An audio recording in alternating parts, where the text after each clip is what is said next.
वर्तमान आधुनिक जीवनशैली और खाद्य पानीय ग्रहण कर सठिक समय न रही बहु लोक मेदबहुलतार शिकार होती ओजन ह्रास करने कड़ा व्यायाम सहित खाद्यपेय उपर ध्यान देती एपरिक किसी व्यक्ति खाଇବା छाड़ी हेले ओजन ह्रास करने अस्वास्थ्यकर अभ्यास परिवर्ते किसी खाद्य को आम दैनिक खाद्य प्रणाली सामिल करने द्वारा सुफल मिलता है।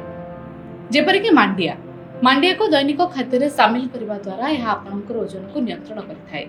सहित मांडियार स्वास्थ्य उपर अनेक सुप्रभाव पकाई ओजन ह्रास करने को चाहूबा व्यक्ति निज खाद्य शैली में मांडिया को सामिल कर ओजन नियंत्रण करेंगे।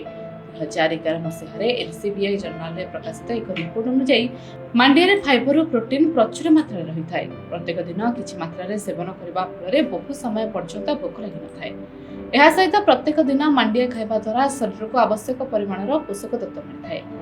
सेहीपरि मांडिया चाउल और गहम तुलन में अपेक्षाकृत कम ग्लाइसेमिक इंडेक्स होता है।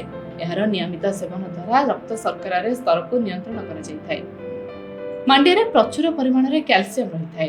मांडिया पोषक तत्व शरीर में हाड़ और दांत को मजबूत करने साहाय्य करता है। शिशु एक आवश्यक खाद्य अटे। मांडिया को वयस्क व्यक्ति माने निज खाद्य सामिल कर ऑस्टियोपारोसिस भली रोगରୁ मुक्ति पाई परिबे। सेहीपरि मांडिया कैल्शियम और फॉलिक एसिड भरपूर मात्रा भरी होई रही। मांडिया गर्भवती महिला बहु उपकारी होता है। रिपोर्ट जेबीआर समाचार।